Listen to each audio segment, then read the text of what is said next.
तुमसे तुम तक एक नया अध्याय। माफ कर दो बेटा, मुझे माफ कर दो। आर्य की माँ अनु के सामने हाथ जोड़कर खड़ी है। उनकी आंखों में पश्चाताप के आंसू हैं। अनु उनकी तरफ देखती है।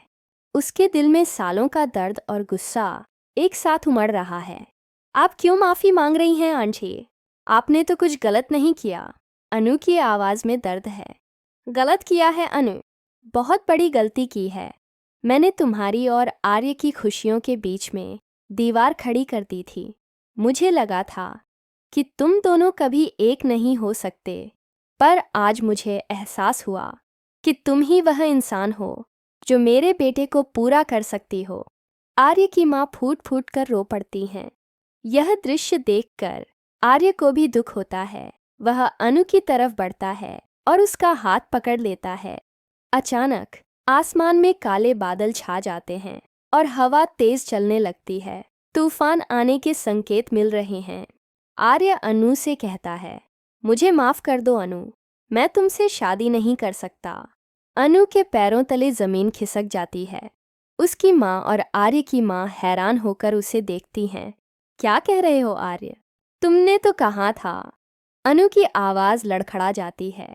मैंने कहा था, लेकिन मैं तुम्हें वह खुशी नहीं दे सकता जिसकी तुम हकदार हो। मेरा अतीत वह मुझे आगे बढ़ने नहीं देता।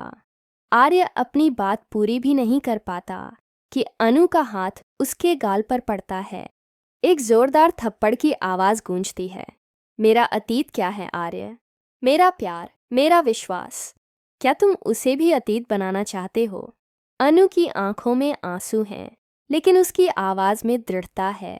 अगर तुम मुझसे शादी नहीं करोगे तो मैं भी कभी किसी और की नहीं हो पाऊंगी। मैं तुम्हारी जिद के लिए अपनी जिंदगी बर्बाद कर लूंगी। आर्य की आंखों में अनु के लिए बेपनाह प्यार नजर आता है।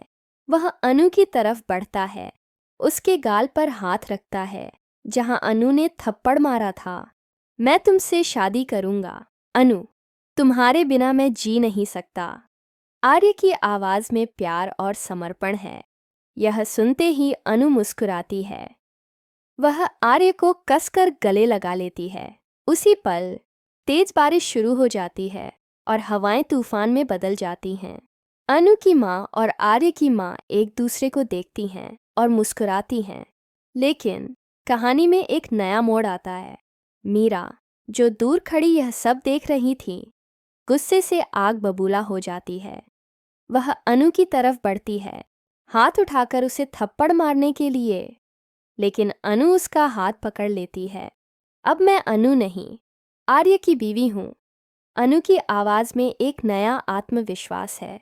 मीरा का हाथ पीछे धकेलते हुए अनु कहती है, आइंदा मेरे पति पर या मुझ पर कोई उंगली भी उठाएगा तो मैं उसे मुंह तोड़ जवाब दूंगी। यह मेरी प्रतिज्ञा है।